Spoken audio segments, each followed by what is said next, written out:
64 minutes continue, émission spéciale consacrée aux 80 ans de la libération du camp d'extermination d'Auschwitz-Birkenau. C'était le 27 janvier 1945. L'armée soviétique, l'armée rouge, découvrait et libérait ce camp d'extermination devenu tristement célèbre, symbole du génocide des Juifs perpétré par l'Allemagne nazie. Avec nous pour en parler, en ce jour de commémoration, Jacques Semelin, bonsoir.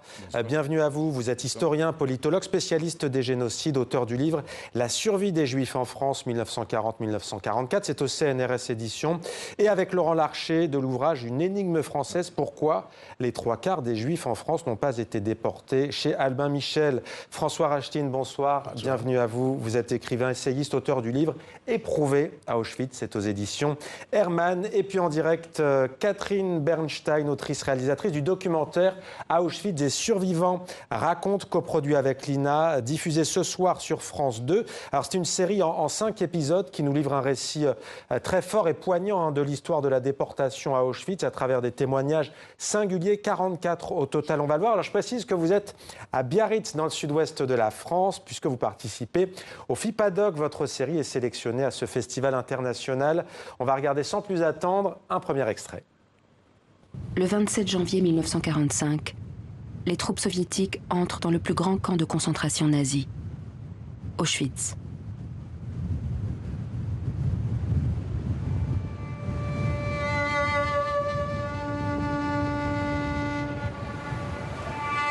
Dans ces lieux abandonnés de toute surveillance, les soldats découvrent les derniers survivants, des charniers à ciel ouvert et les traces d'un massacre à une échelle industrielle jusqu'alors inconnue.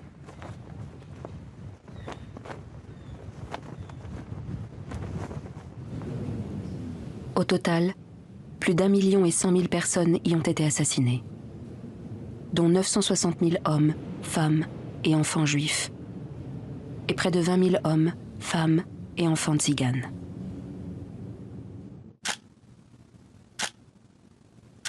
Ces hommes et ces femmes ont été enregistrés comme prisonniers politiques, asociaux, criminels, homosexuels, tziganes, témoins de Jéhovah, ou pour l'immense majorité, juifs. Seuls les Juifs étaient envoyés à Auschwitz pour y être assassinés dès leur arrivée. Mais une infime minorité d'entre eux a été sélectionnée pour le travail forcé.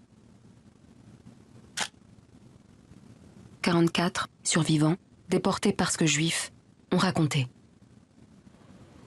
Et Catherine Bernstein, parmi les témoignages, il y a celui de Simone Veil qui fait partie des rescapés. Elle dit très tôt dans le premier volet que le devoir de mémoire la laisse sceptique. Elle se sent, dit-elle, le devoir de transmettre, raconter pour transmettre aux futures générations. C'est ce qui revient aussi chez les autres rescapés que vous avez rencontrés. Oui, c'est probablement le point commun le plus important entre tous les rescapés. Et à vrai dire, ce devoir pour eux de transmission arrive dès leur arrivée dans le camp d'Auschwitz ou d'Auschwitz-Birkenau. C'est-à-dire qu'ils vont croiser des personnes qui vont tout de suite les approcher et leur dire « Si vous survivez, je vous demande une chose, racontez ». Ouais, le témoignage. Jacques Semelin, vous, après un voyage à Auschwitz, c'était dans les années 1980, vous décidez d'orienter vos recherches sur les mécanismes qui engendrent ces génocides. Alors je vous pose la question, comment raconter l'indicible? Quels sont ces mécanismes qui ont conduit le Troisième Reich à mettre en place la solution finale? Mais disons qu'effectivement, ma première visite à Auschwitz, c'était en 1984, a été un tournant d'un point de vue personnel et aussi professionnel. Et c'était en revenant à Paris que j'ai rencontré l'historien Léon Poliakov et que à ce moment-là, je me suis dit qu'un jour, je travaillerais sur le génocide des Juifs et aussi sur d'autres génocides. Poliakov était aussi d'accord. Donc ce processus-là, il est évidemment très très complexe. La comparaison, c'est compliqué. Mais ce que je mettrais surtout en avant, c'est que je suis arrivé à penser que le massacre, c'est un processus mental. C'est littéralement une opération de l'esprit. C'est-à-dire une représentation d'un autre à persécuter, à humilier, à exploiter. À déshumaniser. À déshumaniser. Et Bien sûr, ça se joue dans le temps. Ça ne va pas conduire nécessairement à un génocide. Mais le chemin est lancé, le chemin de la route de la haine. Et ça veut dire que c'est préparé dans les têtes, y compris à l'époque des Allemands? Bien sûr, mais c'est un processus déjà qui a déjà des décennies. Bien sûr, la défaite militaire de l'Allemagne à la fin de la Première Guerre mondiale y a contribué. Mais je veux dire, avant d'arriver à cette technologie stupéfiante de la destruction que nous voyons à Auschwitz quand on y va, c'est un processus lent qui se joue à la fois dans le réel et l'imaginaire. Dans le réel, les nazis n'ont pas inventé les juifs. Ils ont une tradition millénaire. Mais en même temps, c'est quelque chose d'imaginaire parce qu'ils en ont une représentation délirante. Et vous allez le trouver aussi chez les Tutsis. Et au Rwanda, vous voyez. Et alors parfois ça va se mettre en place, parfois il y a ce que j'appelle c'est un processus de destruction. Avec la question de du suprémacisme racial aussi. Oui. François Rachlin, c'est intéressant parce que Jacques Semelin parlait vous avez prononcé le mot technologie. Il faut bien se rendre compte qu'à Auschwitz, Birkenau, mais c'est pas le seul, c'était ce qu'il y avait de plus moderne dans une usine, mais une usine de destruction. C'était une usine de mort. Mais je pense que tout ça, on le sait très bien. Ça a été très documenté. Il y a beaucoup de livres là-dessus. Si vous me permettez, je voudrais réagir à ce qui a été dit précédemment sur l'étape entre la mémoire et la transmission. Je pense que lorsque on est Jacques Semelin, qui est un de mes anciens étudiants, et moi-même, lorsqu'on est né après la Seconde Guerre mondiale, qu'on n'a pas été un bourreau, qu'on n'a pas été une victime, qu'on n'a pas été un témoin. Dans ma famille, il y a beaucoup de gens qui ont été assassinés, mais enfin, je ne les connaissais pas. Ils étaient morts bien avant ma naissance. Alors, qu'est-ce que représente Auschwitz pour quelqu'un qui vit après la guerre avec ça? Et donc là, ce n'est plus la mémoire, ce n'est plus la transmission, c'est une interrogation sur soi-même. Alors vous me parlez de technologie. Je suis désolé, je dérive un peu, mais je crois que moi aussi, je suis allé à Auschwitz. À la demande de mon fils, en 1999. Et Juste, on s'arrête, parce que 1989, votre fils a 17 ans. Oui. Sans lui, vous n'y seriez pas allé. C'est intéressant parce que là... J'avais probablement peur d'y aller, je ne voulais pas y aller. Il m'a demandé d'y aller parce qu'il voulait voir ce qu'on lui apprenait à l'école, il voulait le toucher de manière concrète. Et je pensais que je connaissais par les livres, par les films. Et c'était une erreur de ma part. Donc je suis allé. Et je crois que ce que produit à Auschwitz, c'est la nécessité de se mettre vis-à-vis de soi-même. Je suis très frappé par le fait qu'aucun d'entre nous ici, évidemment, ne peut imaginer qu'on aurait participé au génocide et qu'on aurait joué dans la machine allemande, qu'on aurait joué notre rôle. Mais je pense qu'il faut quand même se poser la question. Les études, les expériences de Milgram aux États-Unis dans les années 60 ont montré que n'importe qui pouvait se retrouver face à ça. Donc je pense que pour quelqu'un, en tout cas comme moi, ce que représente Auschwitz, c'est la nécessité de se confronter soi-même à ce que aux dérives qu'on pourrait avoir. Alors c'est intéressant ce que vous dites parce qu'on va regarder un autre extrait du documentaire de Catherine Bernstein et vous allez voir comment un nazi autrichien à Auschwitz peut se comporter face à une enfant. Regardez. Et puis on est mis au secret.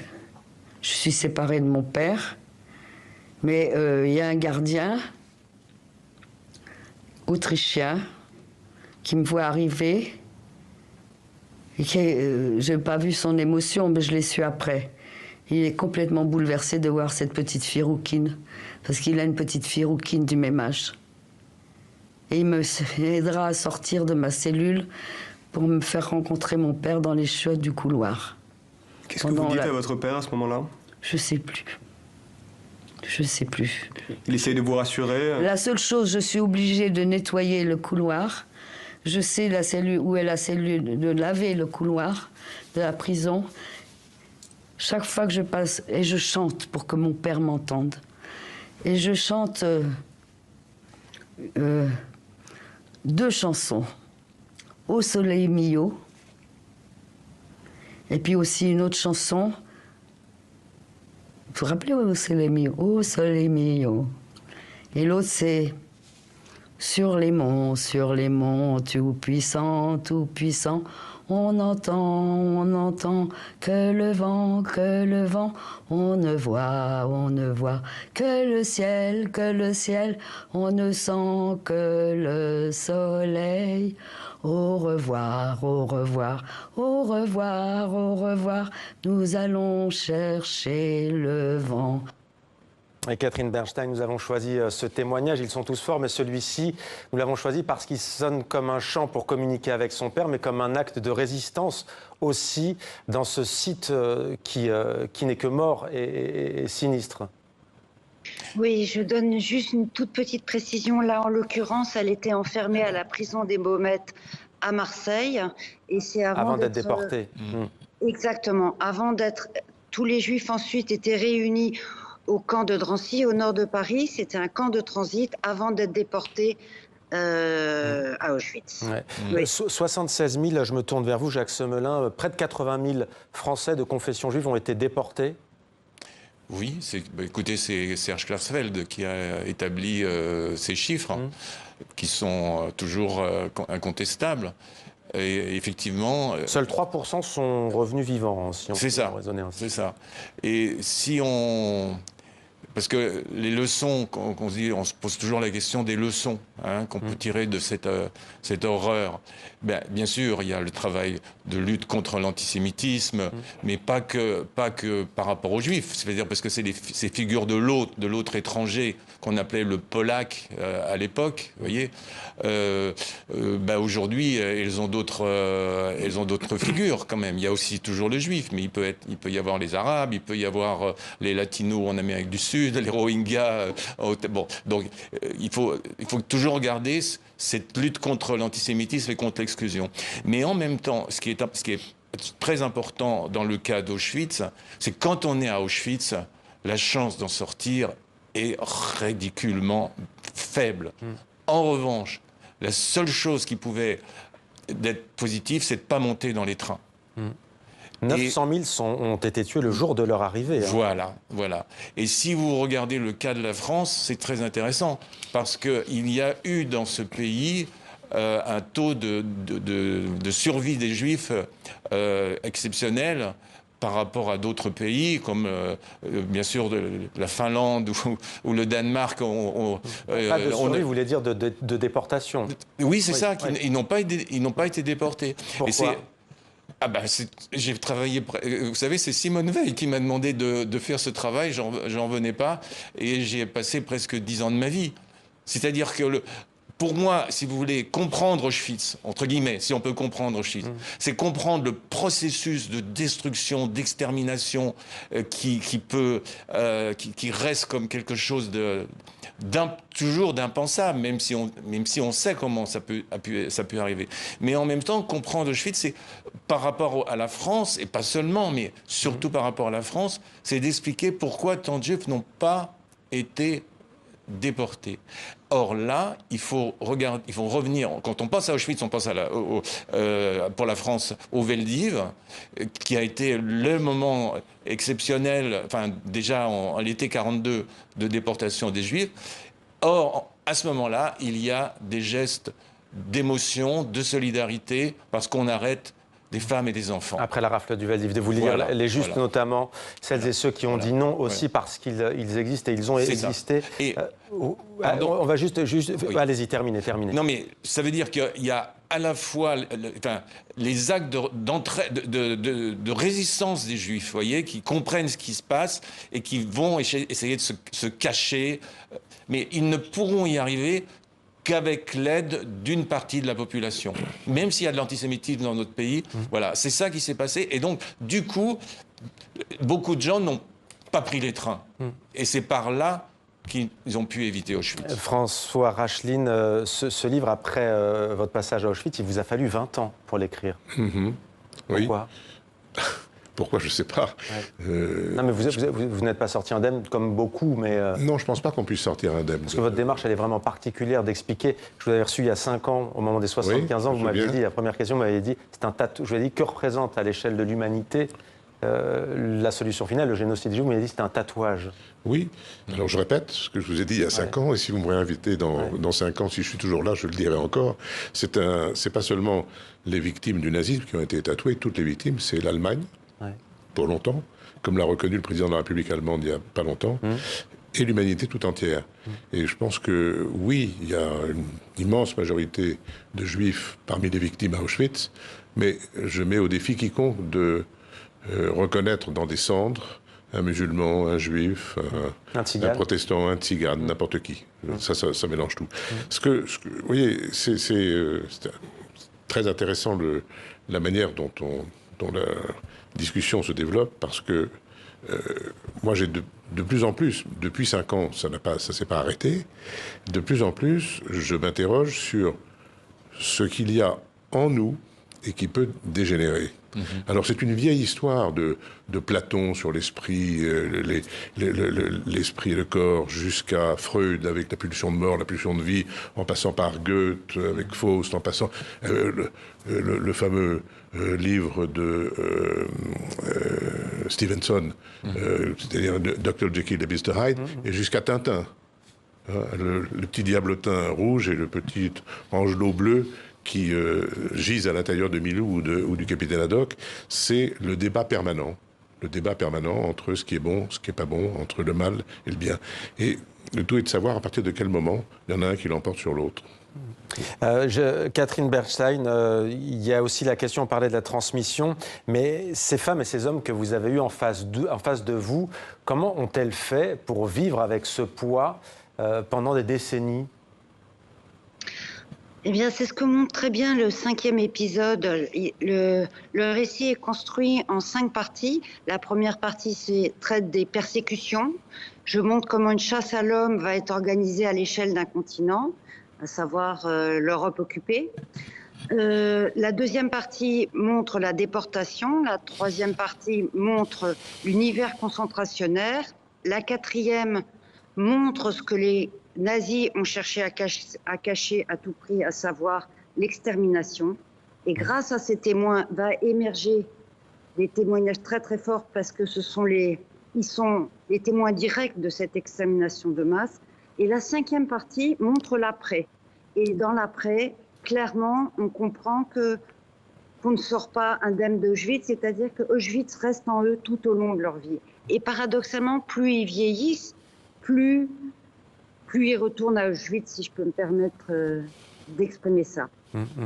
En France, des sondages disent que de nombreux jeunes ne savent pas ce qu'est la Shoah. Est-ce que vous avez l'espoir que ce soir, à une heure de grande écoute, il y ait un maximum de citoyens, en France notamment, chez notre partenaire France 2 ? Eh bien, écoutez, souvent on me dit encore une histoire là-dessus. Pourquoi cette série ? Je propose aux spectateurs de regarder juste un quart d'heure. Et s'ils veulent arrêter, qu'ils arrêtent. Mais il se passe quelque chose d'extraordinaire, parce que c'est pas un récit, c'est pas 2 récits. Ces 44 témoignages vont faire émerger quelque chose de beaucoup plus grand, et on découvre de l'intérieur comment ça s'est passé. Et je crois vraiment que tous les jeunes, hier il y a eu une projection des 5 films au mémorial de la Shoah, et il y avait énormément de jeunes, et apparemment ça les a captivés. Et ce qui est frappant, c'est aussi la dignité de celles et ceux que vous avez rencontrés. Merci beaucoup Catherine Bernstein, merci également à vous François Racheline, et merci à vous Jacques Semelin d'être venu sur notre plateau.